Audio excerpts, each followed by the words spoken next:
Good evening. Today is April 29th, 2024, and I will call the meeting of the Lenox School Committee to order. First order of business is hearing of any visitors. Have anybody? No. And then board report would be our school committee meeting minutes from March 18th, 2024. Hi, David. I have a motion to approve the minutes from March 18th of 2024. So, Second? who got that first? Okay, Mikey. All in favor? Aye. Did you get it? Yes, thank you. And then we have the April 8th, 2024 meeting. Can I have a motion to approve those? That was the workshop at the community center, the last one that we had. Move to accept the minutes of April 8th, 2024. And can I have a second? Second. And all those in favor? Aye. Can you abstain? Yeah. So I need to abstain. Okay. We took up five of us, all right. Okay, we'll move on to the superintendent's report. I'll hand it over to you, Dr. Collins. All right, I'm going to move the rededication to the top of the report so that Deb Cody doesn't have to wait on all the rest of the stuff. But you're welcome to stay if you'd like. Yes, the class of 1974 is going to have their 50th high school reunion over the weekend of May, the end of May, beginning of June, and part of that they're looking to do a rededication of the Fuller Pond. And so Deb is here to speak to that. If you like. Yeah, sure, please. The Fuller Pond was dedicated originally in 1989. That's the year that Jane Fuller retired. And the reason that it's called Fuller Pond, Mike, maybe you know, I don't know if anybody, does anyone know why it's called Fuller Pond? Okay. Well, before the Duffin Theater was built, the school ended, where the cafeteria is, and the stage was there. Well, Jane, as the assistant principal, she'd get maybe a call from one of the teachers saying, Johnny Jones isn't in a class today, and he wasn't on the absent list. And so she, geez, I remember seeing him in the hallway or something. So she'd go outside. Well, Johnny Jones was smoking cigarettes, and the students would flick the butts in the pond. So that's why it became known as Fuller Pond, because she kept students smoking on campus. So, and Jane retired in that year, 1989, but she was a business teacher first, and then she became assistant principal. She was assistant principal for 22 years during my time there as well. And when I worked at the high school, she was also. So the rededication is a really nice idea. It's my understanding at the signs that it currently needs to be replaced, and with the replacement of the sign will come the rededication. Correct. Yes. And so we're still calling it Fuller Pond, so just rededicating it as Fuller Pond? Yes. And any dedication or rededication needs a school committee vote. Make a motion. Go ahead. I'll make a motion to accept the rededication of Fuller Pond as presented by Deb Cody. Second. Any other questions? All those in favor? Aye. And congratulations Yeah. on having a 50th reunion. Thank you. Thank you. We had a lot of fun, You quite the I weekend think, lined up. Oh, yes. on we do. the basketball dedication. There were a lot of people that were there for that. That was really wonderful to meet people, so thank you. Thank you. Thank you. Have a good evening. Thank you.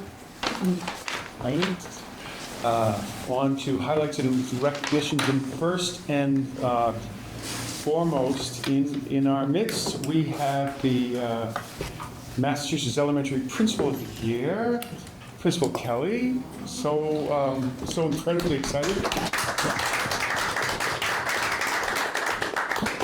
It is quite an honor and very, very well deserved. And we very much appreciate that, because meanwhile your humility stays and you keep, touting your team. I think any good leader does that, and also you motivate that wonderful team. And we really appreciate the amount of time and energy you put into your work. I think 24/7, it feels like. Thank you. I can tell you from the text messages. That's what I think too. Yeah. A little sleep and a little running, right? So next, last week, I had the opportunity to participate in the reunification drill. So I was at Morris School, and as schools look to do crisis management and emergency drills and what they need to do, oftentimes schools don't get to the point where they're looking at the reunification. But if ever we had to evacuate the school for any reason, and then reunify the students with their parents, it can really be chaos if you don't have a plan. So this is what they were testing out, along with great support from the police department and the fire department. I mean, kudos to them and to all of Principal Kelly's staff. They did a fantastic job and looked at, okay, maybe if it was actual, we'd move this desk here, or we'd do this here, or we'd have somebody stand here. But really, we're taking it very seriously, and kudos again. That was great. Tomorrow is the middle high school's turn for reunification. Yeah. And they'll be doing that. They'll be doing that tomorrow. Again, at the high school, had the opportunity to be one of the judges at the talent show. What a fantastic night that was, with everything from concert pianists to improv to rock and roll bands. It was quite a night. Nicely done by everyone who was involved in that. The U.S. News and World Report put out their list of best high schools in the country, and LMHS was on the list. Congratulations for that. And let's see, that is that's everything for my highlights and recognitions. I don't have any staffing updates at the moment. We do have some job searches going on, right? I mean, some positions. We do. You're interviewing. We do. We have at both schools the assistant principal positions, but nothing to report yet. They're in the process of doing their interviewing. We will know more. I hear that the candidate pool is pretty good. Great, thank you. And your timing Perfect is timing. impeccable. All right. You're here to speak about the Cooperstown baseball field trip. Yes. So I'm Brian Shepardson. I coach the JV baseball team. The varsity team was invited to play at Cooperstown. It's on a Doubleday Field, which is a pretty historic baseball field. Lenox has played there in the past, maybe 15 years ago, 20 years ago. But it's a big deal to go down there. And I guess we're asking that you guys let us out of school for a day to go down. Spend the day after the game. We'd probably tour the grounds. They have a baseball museum. Hall of Fame, right? The Hall of Fame, yeah. It's a really big opportunity for the kids. And I think we don't have to miss MCAS or anything. We've moved. Moved MCAS. That was very nice. It's just going to be varsity players, about 15 kids. I think the cost to the kids or families is about almost $400. But total, Total. not each. No, I think each. I could be wrong, but I think total. It's a total thing for it? Well, then that's nice. I think the booster club's done a lot to ease the cost. And we're splitting it with Taconic. We're splitting the field fees and umpire. I think so. Yes. Yeah. Yeah. So there's Taconic, Pittsfield. I don't know who else is playing, but it should be a really great day. Yeah. Families are provided transportation. Oh, yes. Yeah, the summary that was submitted has, that the net cost after contributions from boosters and other things. It's Oh, I thought it was 400 each, so that's good. each participating school, Oh, good. according to what you. And families are going down together. There has been some talk asked about when they can go. I don't know. I guess we'd have to wait till after school to go down. I don't know. We could work on Wednesday we'll work on that. So yeah, we're excited about it. And because it is an out-of-state field trip, it requires board approval. So out-of-state field trip, but transportation is being provided by the kids' families. Correct. So students aren't driving there themselves, because I know a lot of them are old enough. They would be going with their families, they're not driving their own That's- vehicles. That's my understanding, yes. Yeah, that's my understanding too. I know That's the there's school policy for Okay, events in general, That was- out of state okay. or in state. Yeah. good. All right. So there's is this like a Berkshire County sort of event? Because you mentioned Pittsfield. The only teams that I know that are playing are the two Pittsfield teams and us. There could be more, but I don't think, it's certainly not the whole Berkshire County. And who are you playing? We're playing Taconic, Okay. which we haven't played in a few years, so it's exciting. Six teams in total. Yeah, I don't know if they're gonna broadcast it. That would be great. We should, Yeah. It's, it's a good idea. They broadcast like a basketball. Yeah, oh, that's great. Here at Source We'll Place. work on that. Yeah, that's a good idea. Maybe you could go. Yeah, So the students would be missing one day of school. yes, that is it. Okay. And the game is at 11? 10 o'clock. 10 o'clock. So they would be pulled out of school the day earlier, the day before. Okay. Any other questions, comments? Entertain a motion to approve the Cooperstown trip for the baseball team? Is this great? I move we approve the proposed field trip to Cooperstown for the baseball team. I'll second it. All those in favor? Thank you very much. Appreciate Thank it. you. Good luck. Take care. Thank you. How did the teams do this afternoon? We lost.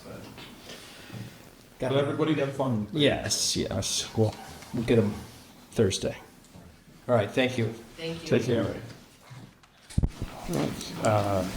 Next on the agenda is the 24-25 school year calendar draft. The highlights to this are that we this year had two professional development days embedded in the year, one in November and another one in March. And we're looking to move both of them to November and create for families the Thanksgiving week off, the most traveled holiday of the year. And we also feel that this would allow us to put 2 days of professional development back to back, early enough in the year to still get some traction from that. So that's one part of it. Another piece is that the day that falls on for Good Friday historically has been the whole day off, and we would be looking to have it be a half day. And then Dr. Ames took 2 groups of teachers, a middle school group and a high school group, to another school earlier in the year to share ideas and get some sense of what works and what doesn't. And one of the things that came back was that they do some delayed starts instead of some early releases. And so we're piloting a couple of delayed starts. One of them will be during the conference, a parent-teacher conference time, so that we will have one of them will be a delayed start, one of them will be early dismissal, and then one of them will be evening, with the idea being that we can capture whatever a parent's schedule is and be as accommodating as we can be. And then there's one more delayed start instead of an early release for some professional development. And yeah, I think those are the major changes. If there are questions about it, I can tell you the first day we've got built in for new staff orientation will be the 26th of August. 27th of August would be the first day for all other staff, and then the 29th would be the first day for students. The current schedule would have us end, if there were no snow days, on the 16th of June. And then just to clarify, so on that first day for staff would typically be a convocation, which Correct. school committee would be invited to attend if we wish. To Correct, kick yes. things off. Yes. And then am I correct that with the change in November, it would be staff does their professional development as noted on the 25th and 26th, and then everyone is off 27th, 28th, 29th, which is pretty consistent with past It is. And practice. so we're not adding any additional professional development days. We are just consolidating them there. And again, I think as a pilot, so that we can, we'll see how it goes. And if people like it, we continue it. And the same thing with the delayed starts. If people like it, they'll continue it. Stephen, when you mean continue a delayed start for the school year, is that what? Do it in, so that the future calendars would have it as well if people like it. Okay. Like, so people like the Thanksgiving week off, then we propose it in future calendars, future years, school year calendars. And if people liked a delayed start, we'd plug that into future calendars as well. If the As- feedback was, yeah, if the feedback was not so much, then we'd do something else. And you've already reviewed this with appropriate staff administration ahead of time. Correct, we run it past all of the staff got an opportunity to look at the draft. The principals got their feedback back. We made some adjustments based on that, and then it went out to the LEA leadership who looked at it, gave us their thumbs up, and here it sits with you. I got another question. Absolutely. You know, when I look at the calendar and I'm looking at the last day, quote unquote, of summer, and then I look at the long weekend, Labor Day as being on the 2nd. Is there any discussion, Bill, about just pushing that first day of school out to after Labor Day? So that, well, I mean, I think, It is always part of the discussion is where do we start and sort of where do we end, but recognizing that there wouldn't be a way with this, particularly with the staff, that we would be able to get all of those days. So the staff would have to come back earlier, and then it seems that the interest is more in being able to have enough time built in so that if we do have a bad winter, we have snow days, there's no way that we're going right until the end of June. And that's the fear. Okay. And it's unplannable. yeah, I mean, we lucked out this year with one, and we could have 5. But we all the do, weather is. we do have that, yeah, we do have that conversation. Is there still a county-wide PD day, or? There is. Happens there? There is, and I did reach out to Berk 12 and had the conversation that we would like very much to be focusing on very Lennox-specific topics, but we recognize that we have some singletons, some jobs that don't have peers or many peers within our district who would still need to be able to, or would want to be able to take advantage of the county-wide day. So we're not pulling out of the county-wide. We just won't be participating wholesale, but we will be sending singletons who really would benefit from that. And they'll still have the opportunity to be part of our in-house concentrated PD.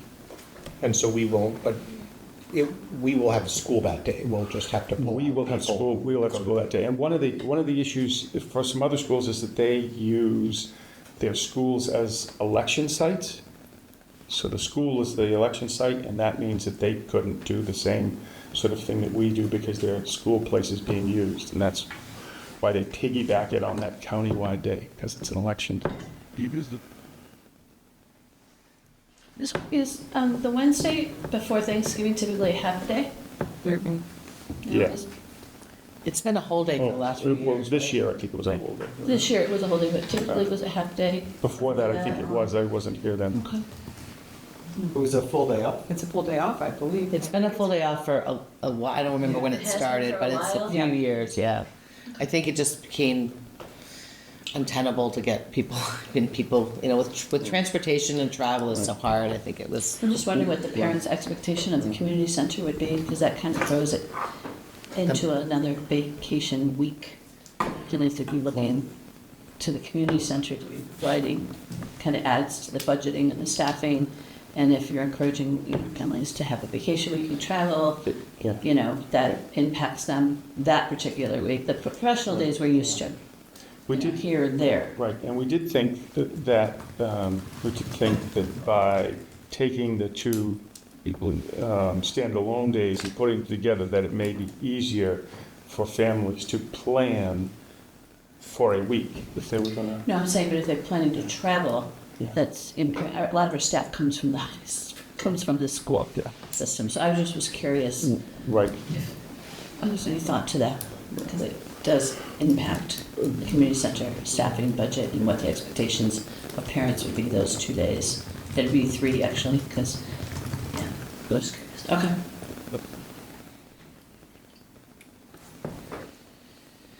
And I hate to have to ask this, but why are we now calling the October day off Indigenous Peoples' Day?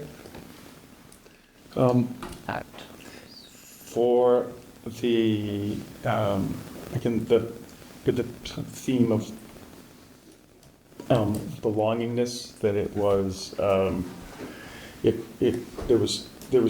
it didn't offend any group of people.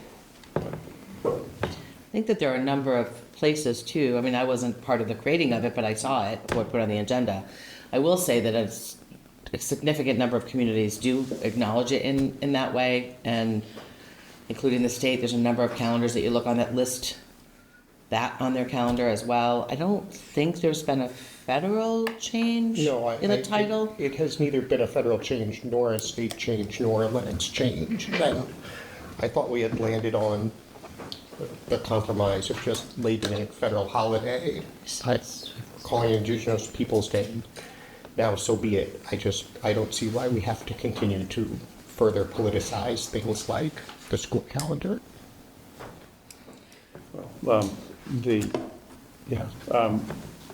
I own this and had no intention of politicizing it, just when we were talking about and having all our trainings about being, inclusive and such. That's where it came from. I mean, if we choose as a committee to adopt this, I think that I don't think it's going to harm anything. I will say that the countywide, there's a number of really great opportunities to do some learning about what's in our own backyard. The Stockbridge Muncie Native Americans do a great education program. A number of other communities do some programming. Some of them also reach out to the schools to particularly talk about and have some great nature and et cetera. I hear you that you think it's political. I think it's actually an acknowledgement of what's actually happening, is that we're engaging in conversation about what is the land or origination of the land that we're on. How are we engaging with people? There are events, nobody has to go to them. They're not part of the school events, although the school does engage in curriculum around Native peoples, and the state curriculum talks about origination of peoples of all types on what we now know as North America.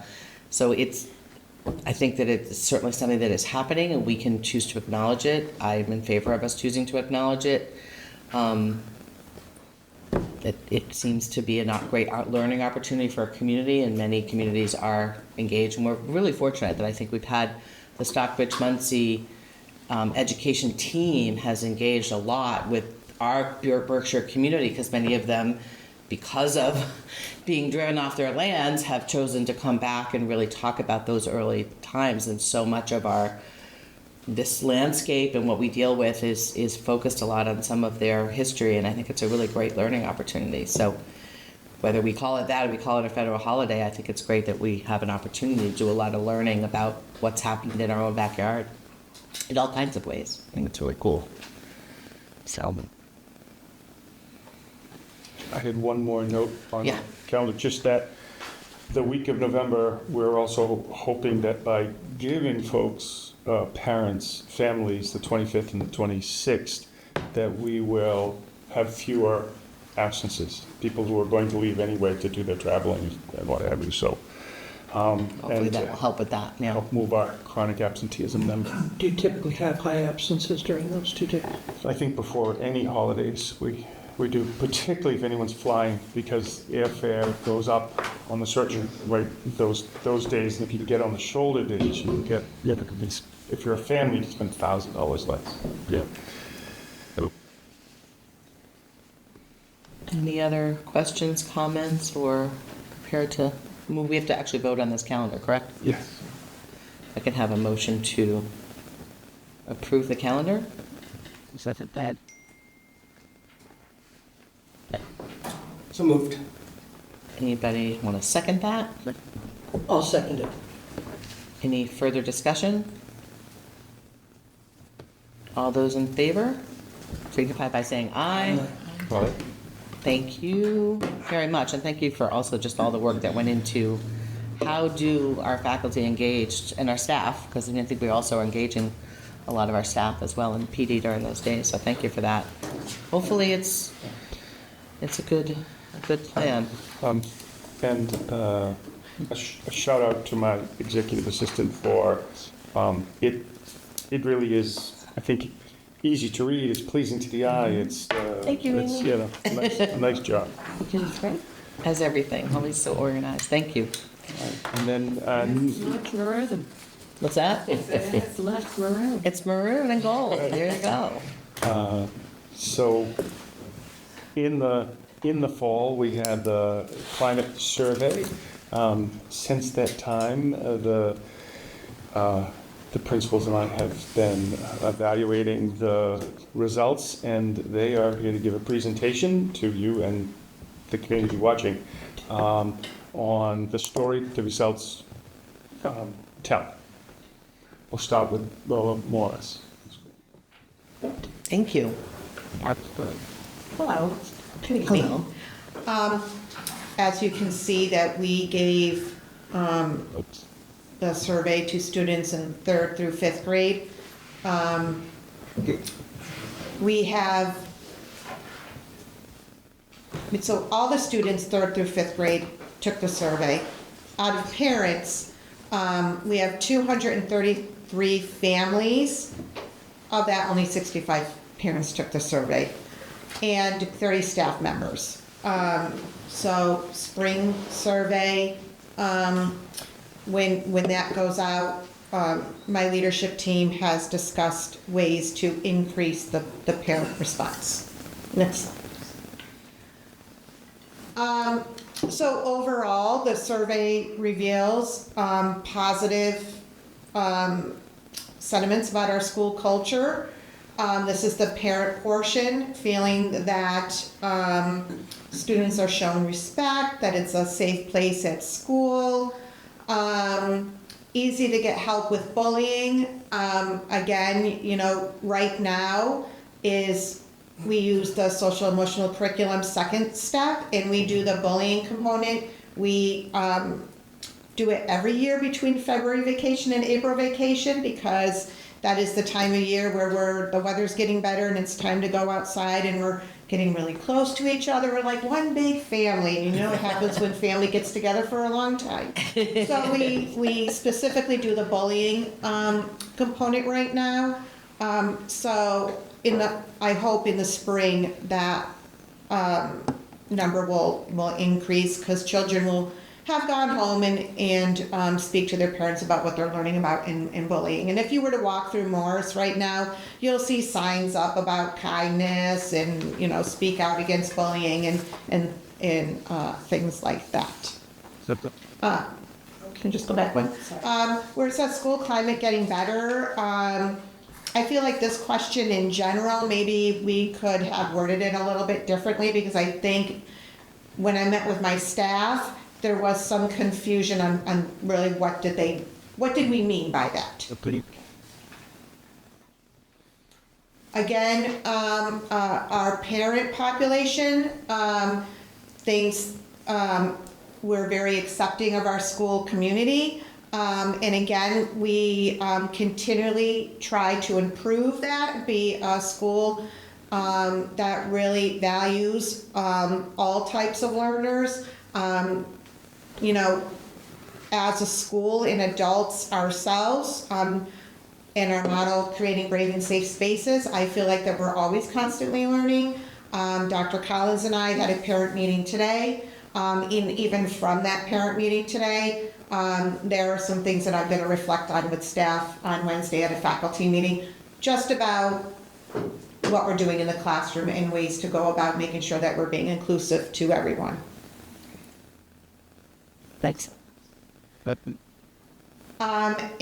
75% of parents would recommend Morris to their friends or family members. And again, a small portion of parents answered the survey. So as I stated, we're going to really advertise that we're giving it out the next time around. So if that number were to go down, it just means more people are taking it, or maybe it'll go up. We'll see. Staff.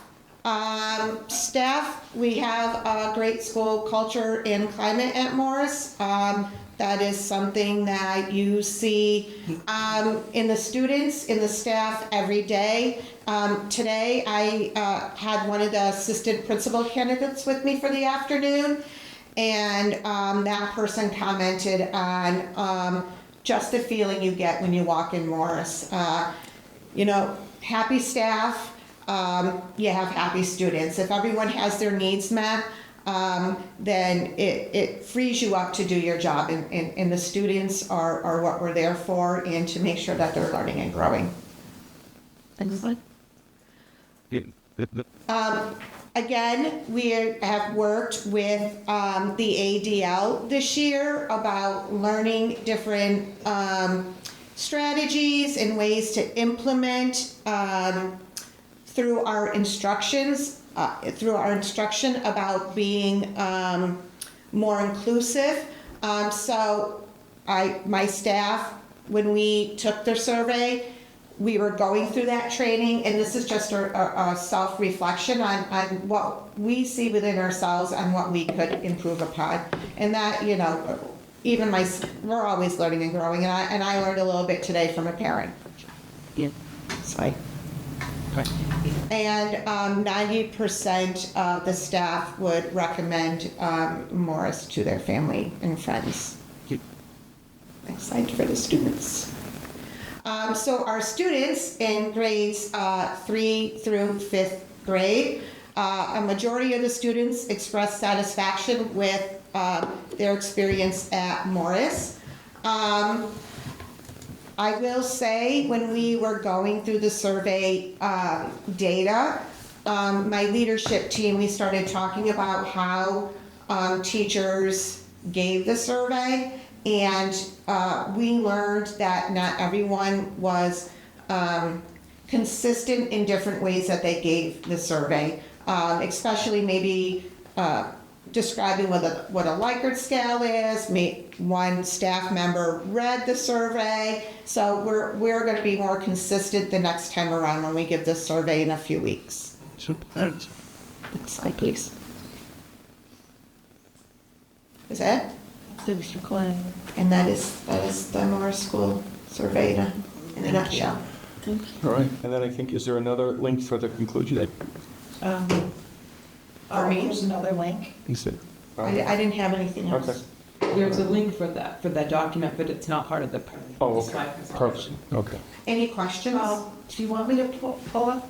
No, we'll do it then next one. Anybody? For me? That's all I have. No, nothing. Okay, Sorry. all right. Unless anybody has any questions. Anybody? Well, I wanted to make two comments. One is, I think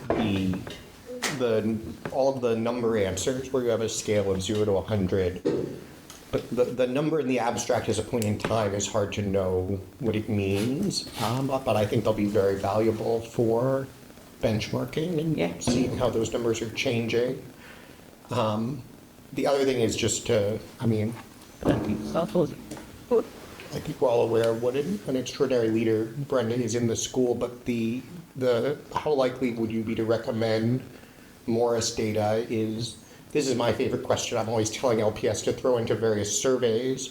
It's used a lot in the business world and so forth, both to survey customers, but also to survey employees internally. And the results for Morris staff on how they feel about Morris would be the top result in any private sector context. Better, pick your best employer in the country. It's not that high, and it's a real testament to what's going on at Morris. Thank you. Yeah, thank you. And again, I think you're using it to reflect and think about areas of improvement and learning. And even, you're never going to get 100% on anything, but I think that's the point, is what is it? Some things you're going to say, we don't need to focus on that as much, and other things you're like, oh, I think we've really got something to see. And I think it's really a testament, again, to being willing to look at sometimes the hard stuff. Yes. When someone comes in and says, we as a family or our child doesn't have the same experience as everyone else. And those are the questions that we need to ask and we need to hear, and it's hard. But I think it's good to be able to examine how we can see all the kids and serve them. And it's not always, it's really hard. And thank you. Yes. Thank you. Thank you very much. Okay. Melissa, if you pull up LMHS. So this is the document that we have, that's your, just your text, is that? Yes. So just the confusion about that is that we received the document that's just a verbal, like a typed summary that you use that just reinforces Yes. what you presented to us. So we have that if we want to reflect on it later. So I have, my data reflects the survey. We sent ours out in mid-November. I believe it was the 13th, but I could be wrong. We did ours largely in class, and links were sent to families directly to complete the survey. I just want to thank our, as Principal Kelly did, I used my leadership team to look through this data, and they were very, very helpful in sifting through some of it and raising some new questions and pointing out some findings as well. So they were very, very helpful. I looked at our data and I found it most helpful when I thought about our middle school as compared to our high school.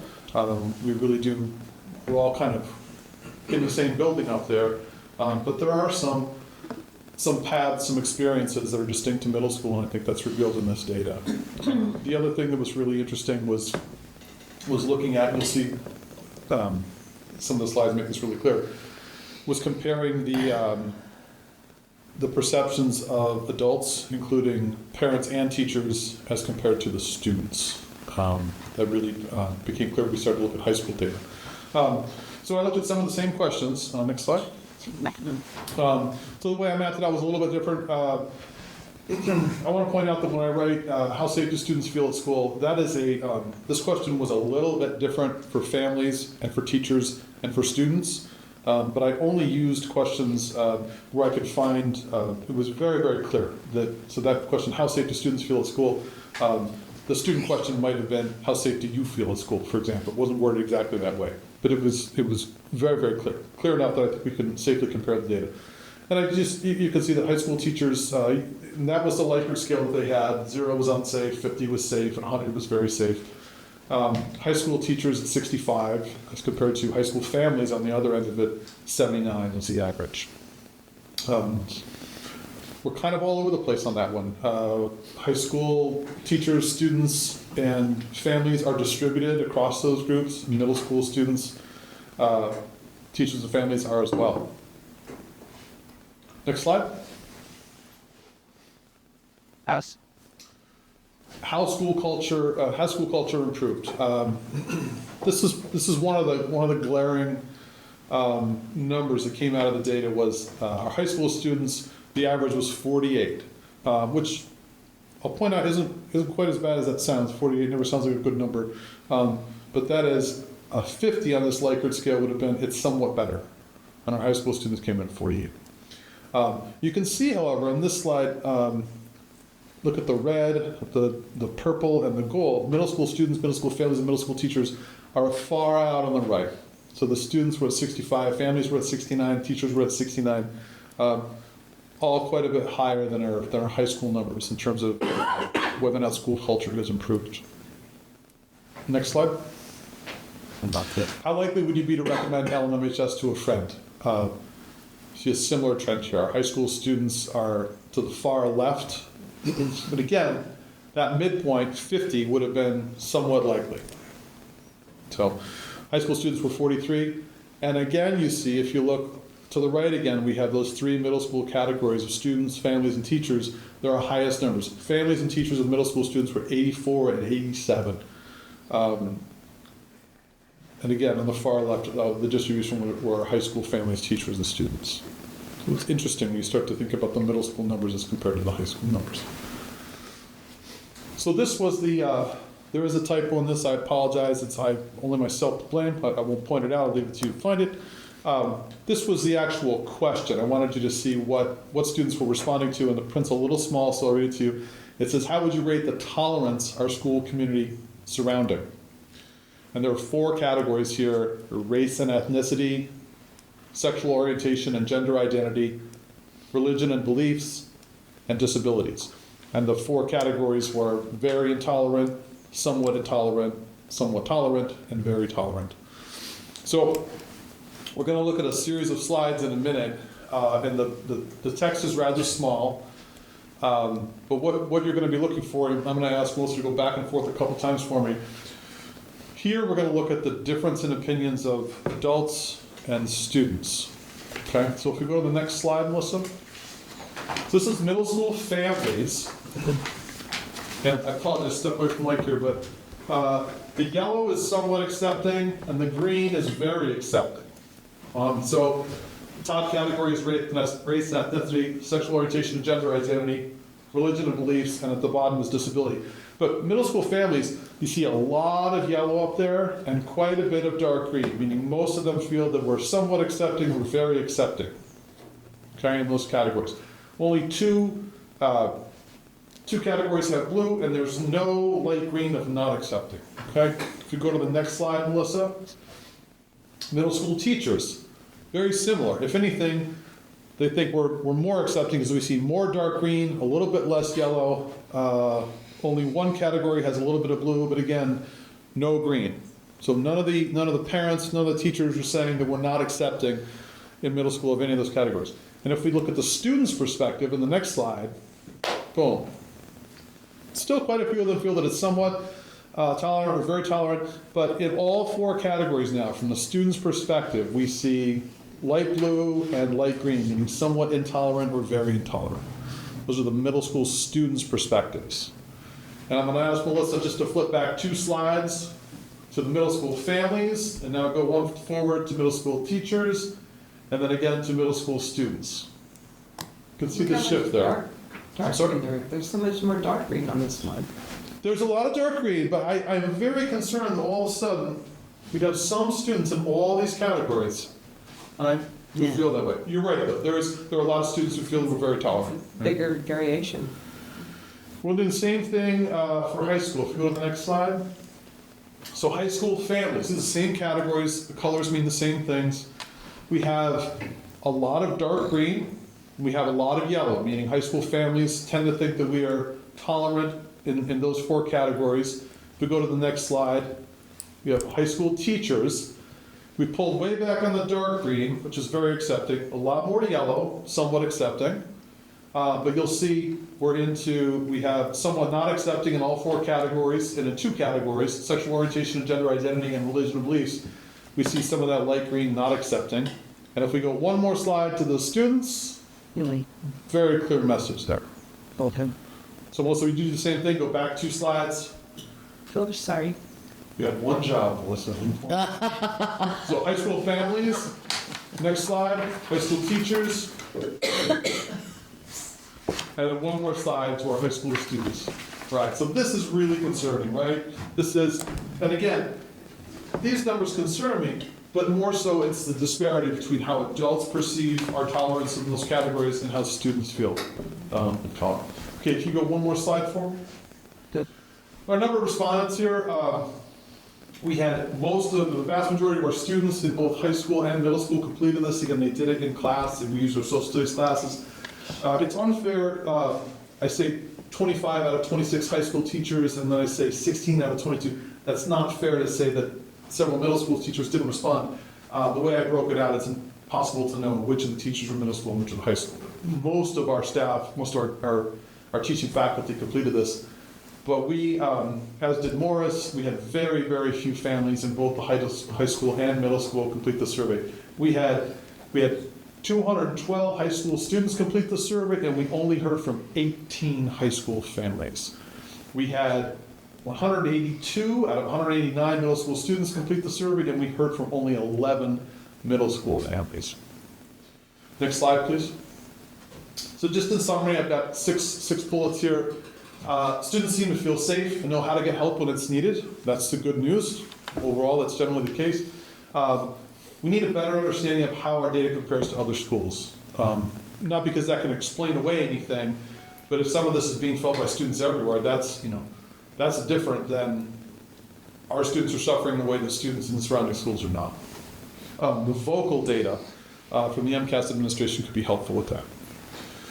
Where are our problem areas? So for example, when students are feeling so that we're intolerant or they perceive us as being intolerant, is that happening in gym class? Is that happening in the cafeteria? Is that happening before school? Is it happening after school? Is it happening on the bus, in the classroom? Where are some of those zones that we need to start thinking about? And as I've said several times, there's a large perception gap in high school between adults and students. Same could be said in the middle school, but not nearly as pronounced. More family responses in future surveys will be helpful.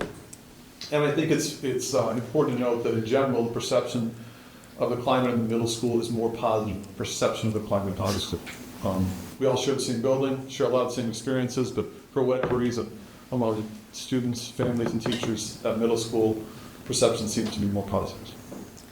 The last slide of the presentation is really just a little bit more narrative of the same summary points, but nothing, Can I ask Questions? a question that might seem picky, but it's not? It really is meant to be trying to have a better understanding of language. Sure. So even in the surveys between you showed us the sample questions and used the word tolerant.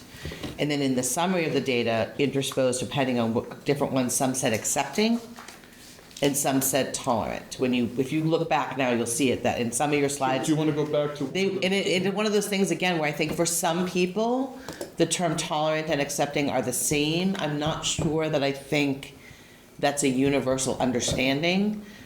Tolerant to me is not the best word because the truth is I don't want a student to feel tolerated. I want a Right. student to feel accepted and loved. Use the word accepted. And I actually, when I was watching, I was like, we should be thought about the word accepted or included or feeling like you're part, because tolerant is, nobody's harming me, I'm here, but to tolerate versus to accept. And certainly I think in a lot of the education spaces I've been in, we've talked about that moving towards acceptance is.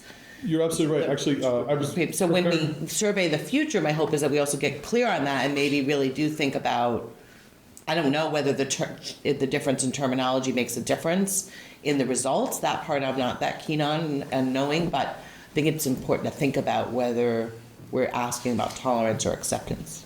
I agree. I think the language is important in a broader conversation as well. Dr. Collins and I were using some of this data with Phil Fogelman as part of another presentation, and he pointed out to us sort of that term tolerant or tolerance isn't really we know what we're trying to say with that, but that's not really what that word means, right? No one wants to feel like they're tolerated or put up with. The better language and the language in that sphere, in that world, is accepted. I honestly don't know why some of mine at the bottom read accepting and some of them read tolerant.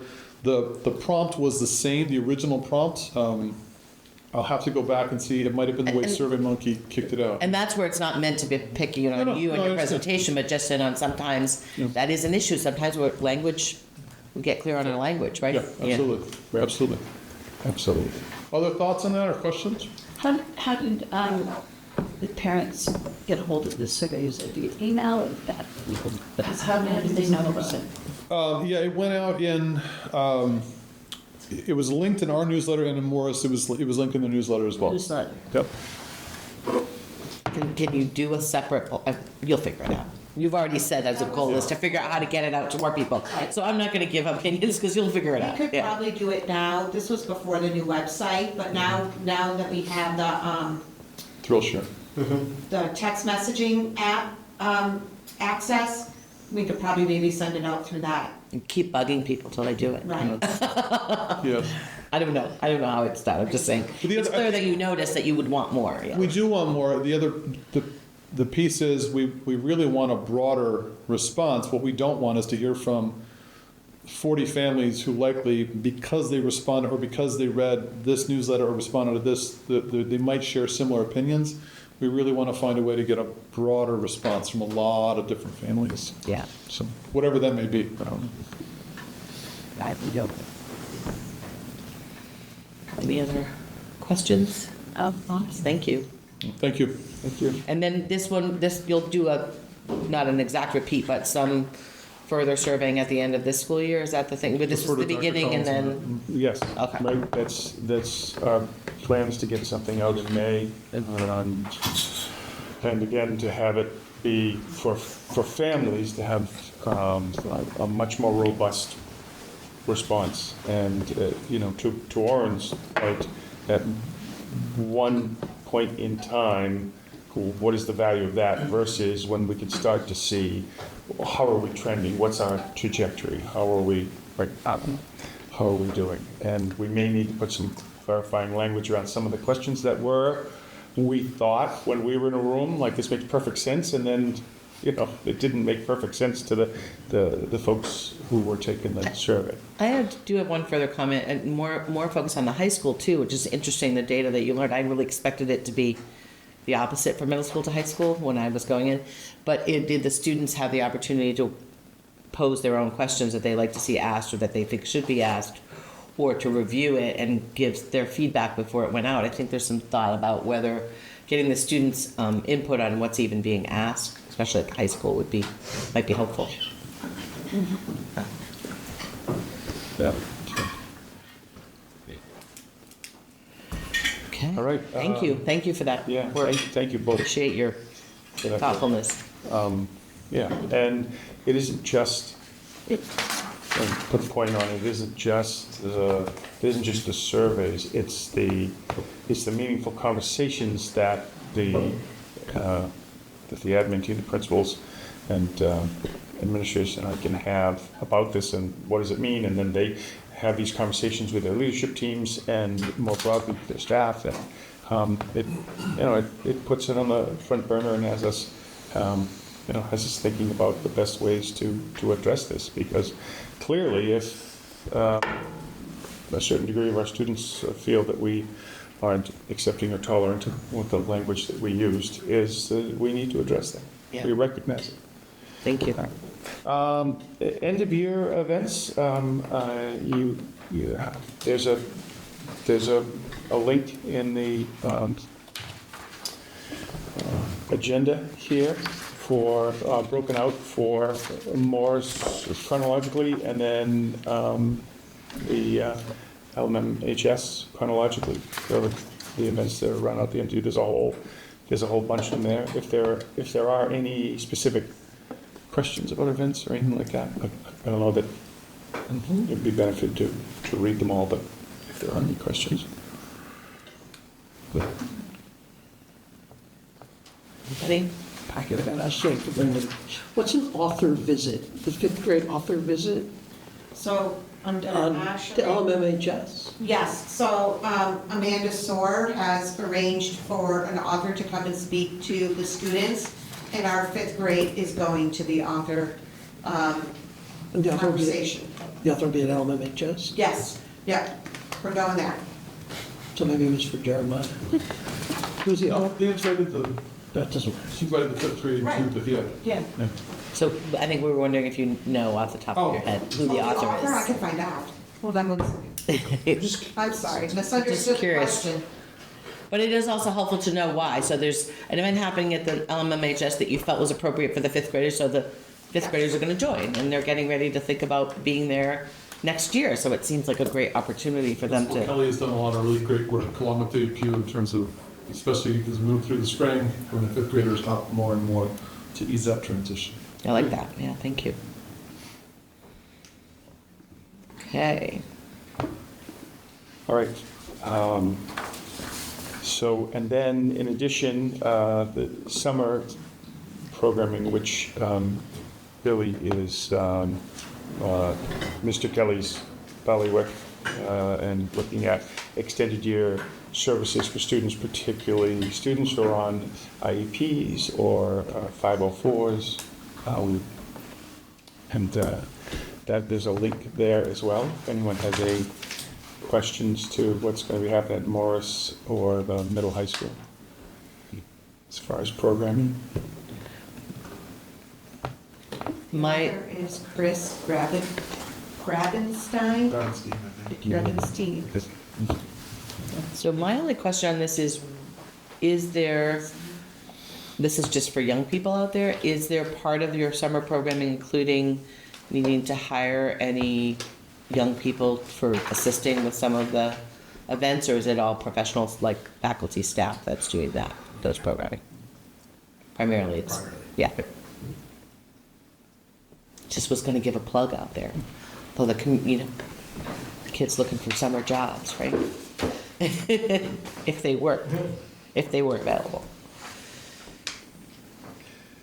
Okay. Next is the pre-K and K enrollment. We have right now 20 pre-K students, but we have a potential for up to 24, and we leave some spots if students with special education needs move in or are identified over the summer. And then for kindergarten, we have 20 residents right now, but typically we pick up a few over the summer. So we expect 20 to rise a little bit. And then we're looking to do 22 on choice. So there would be, right now, more choice than residents, but we'd be looking at a number of 42 plus whatever residents come. We've left a little space if more residents are moving or are identified. Typically typically, right? And look at any given year, the numbers change, but do we pick up a few more students? I'm looking over at Amy too, who knows the data around like at first grade. In other words, kindergarten is an entry level, and then is first grade, do we have sometimes? We do. Like kindergarten who they went to other programming or something, Oh, and then they come in at first grade? I thought you meant On a choice. small, very small scale. This, worth noting is, looking back for the last, I think, dozen years, this 20 is the lowest resident kindergarten that we've had. We've got one class right now through some attrition that in the high school that it's at, I don't know, is the junior class, is at 22 residents, but this will be, if we don't pick up more residents, this will be the lowest resident class. And so the hope is that it's a blip, and that next year we have more. And we may get more resident enrollments. Historically, we do. I have, well, so far, I have a registration for a second grader, a fourth grader, and a fifth grade resident. And then just last week, we had another fourth grade resident. So people moving into town around now? Into town. Okay. Yeah. Interesting. So right there, there's 4. All right. Any questions or anything about the kindergarten film? Okay, We did the moved- Fuller Pond We thing? moved the Fuller Pond to the top of my report, so that concludes Yeah. my report. Thank you. You're welcome. So we are now on looking at moving forward to the 24-25 school committee draft meeting schedule. I will say that we took quite a bit of time, Dr. Collins and Amy and I, to go over kind of the flow, including the remaining meetings for this year, and thinking about goals and how are we setting up goals and priorities, and how are we going to present things for next year. So there was some change. In the past, we would typically take last year's calendar, change the dates, and kind of move it forward. But we really kind of tried to look at the way of working through the various initiatives throughout the year, and set it up in that way. Particularly around the budget, having that make sense, because there were a couple of times this year where we were like, no, can we present this in another meeting, because this hasn't happened yet, or whatever, so Yeah. did work with Melissa to make sure that the budgetary portion of it flows. And it was a net of 2 fewer meetings, because I know there's been a couple of meetings that were a little bit light, but if the agenda that is covered is spread over 2 fewer meetings, I think that this will actually keep them, Good use of time. And it also gives us space if we feel that there's an urgent need, that we want to come together, we can do that in a different way. correct. And the other thing is we're proposing that we change our meeting time to 6 o'clock instead of 6:30. So I don't know if there's any strong feelings that 6 o'clock is harder than 6:30 for people. We feel like, especially since often staff has to stay around or come from school right over to here, that if we can start a little earlier, that would be better. But if for some reason anybody on the committee feels that we really need to stay at 6:30, we can do that. We just thought 6 o'clock works better. And I will say also that our remaining meetings, we tweaked a little bit to deal with the state, if I can say that the DESE I say requirement, but is we really should be in like kind of finishing up and thinking about our school improvement plans and the goals that our administrators are setting, like by the end of the year, so that we kind of know where they stand as we also look at our own goals. So we were kind of looking at that flow as well. School councils work with the administrative team. They create their ideas of what they want to see happen. They give that feedback to the administrators. We get our school improvement plans at the end of the school year. The summer administrative retreats and school committee retreats can work on those, as well as anything that we also think needs to be incorporated into the new year. And it gives the superintendent the ability to then create his goals with what we are asking for in cooperation with what the schools are asking for. It just seems like we were doing it differently, and I think this fits better with that flow. Right.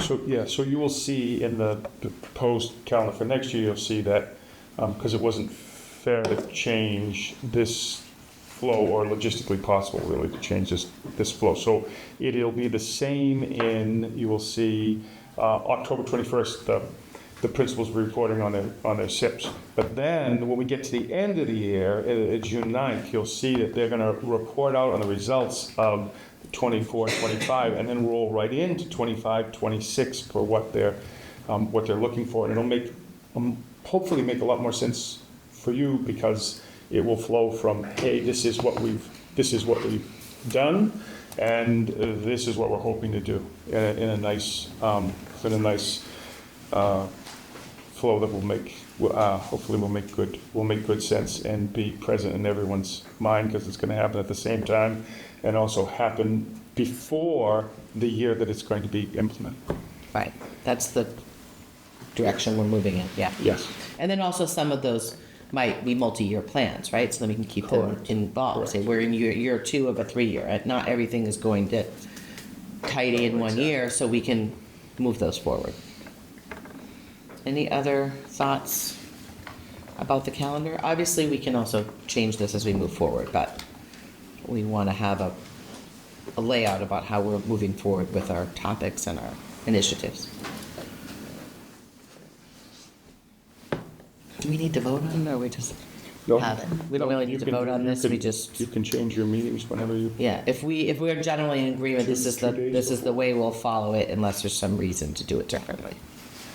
I do have a concern, maybe, or a question. The 6 o'clock start time. I mean, I'm fine, but I'm just thinking about, other than the school committee members, I'm thinking about people that need to get out to present, students that we had a lot of student participation this year, students that are coming in after athletic programs, or, would we be looking at changing your agenda and putting all that at the bottom, or, it just... I think it's more than just us sitting here at the table. We need to think about as far as how the meetings flow. That's all. I would just hate, every week to have to constantly change something or every month because, well, we just want to get out of baseball, we're leaving for this Right. At the student to right. present. I like that when the students present. No, I agree. And at the same time, there are, a number of events, if we're looking at concerts or plays or things like that, they're practicing and they are doing that later. So there is no ideal time to not have students. They're practicing at night later, you mean? Yes, if they're, like, for example, Concerts. if they're leading up for the play, they're They going, do too. Okay. That's fine, sounds like it's, yeah, I mean, no, it's a No, very it's good fine. point. And Yep, no, if there is an ideal time, Okay, and then that leaves us to the core value statement. So at our meeting on April 8th, I guess it was, yep, we continued in our workshop style meeting and had conversations about and brought forward our brainstorming around our value statement and came up with the document that we have in front of us, that those of you that have it. Yeah, and I really appreciate a lot of thought and collaboration from the beginning when we started some of these workshops to getting to this point. Obviously, we'll pick up with priorities and mission, vision, and others, but I think we wanted to be able to say that we completed this part. And we would have conversations, see if anybody else has any proposed changes, or if we're satisfied, and if we are, we can vote on this tonight. Yeah, so I'll open it up to the floor for any comments, changes. if I may. Yes, please. When I speak to my colleagues and let them know that this school committee has had 5 of these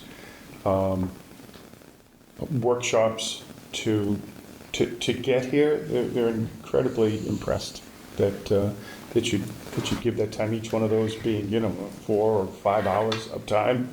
In addition to the work that you're doing here, they're very impressed. Yeah, kudos to your dedication. I appreciate everybody's willingness to spend time together and talk and come together, and we included, lots of, sometimes difficult conversations about where we come at this, but also we benefit from tremendous talent and experience and people really willing to care a lot about our schools, and I'm very grateful for this committee. So, anyway, thoughts? Maybe a clarifying question, but in terms of adopting this, what is its formal status? Is it, because I don't, for instance, does it become like our mission statement part of the official policies, or does it live on the website, or what is its destination in a sense? Right. So your core values, the school committee and by association the district's core values will go on the website, and they'll be used by me and the administrative team as we point to what we're doing in our work and what are we anchored in. These are the things that we hold true as we move forward. And I would propose that we put them at the beginning of the section that it goes on to, district leadership and school committee, and we could put them there, and then we would also have them as part of our policies, and then we can include them in other ways. But I think if we the policy books, as we know, we've been working through our policy book, can be kind of wonky and thick, but I think it'd be helpful, to begin our policies with this, and then other mission statements or visions if we choose to create and write them, and that's been some conversation. And then also, as we evaluate our policies in coming months and years, to say, is there something in our policies that actually is in dissonance with this? Do we have a policy that doesn't really fit with what we say our mission and values are? I think it'd be good to be able to have that analysis, right? And when new staff come in the new teacher induction program that we're building, for them to see this prominently, and maybe in the front of their book, to say, hey, this is who we are. have you shared this with your admin, and because we work so closely with them, and Are they in alignment? I feel like if we have this, we should be in alignment with. So we have had, we've had conversations, and of course they get this link, but we haven't specifically sat at an admin meeting and gone through line by line, but I'm very confident that this is sort of the same thing that they are, the same philosophical place that they are coming from about what we are committed to and what we believe is. But we have not sat in a meeting and specifically done. No, but that wasn't my question. I just didn't know if you shared it, if they saw what our values were and that Thanksgiving night. I think it's fine. Yeah, I told them Okay. what we've been working on. but, Okay. yeah. And then I had two just wordsmithing points before we put it into a motion or whatever. One is just if we should say in the Lenox public schools, Yes. since that's how we typically refer to ourselves. I agree. And then two, in the fourth piece, we hold ourselves and each other to be accountable. I would suggest cutting the to be, because I think we want to say that we hold each other accountable. I agree. My version doesn't have me edit it, but Amy, you've got it, right? Yes, yep. Everybody got that? That the orange proposal, we changed it Lenox Public Schools, and, oh, there it goes. It's like magic. Not everybody, some people have the paper version. So the other is we hold ourselves and each other accountable. Those would be the two, right, Orin? Yeah. So when we vote, if anybody needs to pick up. Here it is. If you're looking at your agenda, it's not changed. Any other comments, thoughts? All right, do I have a motion to approve the Lenox Public Schools value statement? I move to approve or accept the values statement drafted on April 8th by the committee. Second. And all those in favor? Aye. Thank you. Okay, and that leaves us to subcommittees. And Megan is not here tonight, with her apologies. I don't know if anybody from governance and leadership has any updates. No, we haven't met. Since the last meeting. Okay. And HR, any updates? I think only update is with respect to the return of the registrar position. We've been meeting with the LEA to make sure that we have job descriptions and associated contract provisions properly aligned, and there are a few details there, so that's ongoing, but I think everybody is happy with its direction, and I think the high school and ultimately the district will be well served by the adjustments everybody has made. Very good. Thank you. I will say, teaching and learning a culture, we had a little conflict, and then I was ill, so I postponed because I was not feeling well. So we will pick that up. Yeah. And finance, we're getting ready to vote on the Post-budget approval hiatus. There we we're go. in Cancun. Thursday's town meeting, so. I wish I was in Cancun. Thinking while you were there. So Thursday, please come out and vote for our budget at town meeting, 7 o'clock at Deckham Theater. And then the school building subcommittee. Yep, we had a meeting, we had 2 responses for our request for bids that came out. The school committee, I'm sure you saw it, Dr. Collins put the 2, which were EDM and Keolo and Bieniek. Yeah. And after a thoughtful evaluation, the committee decided that we were going to be moving forward with Keolo and Bieniek, who also are working with us already on the public works building as well. Great. And this is for the feasibility.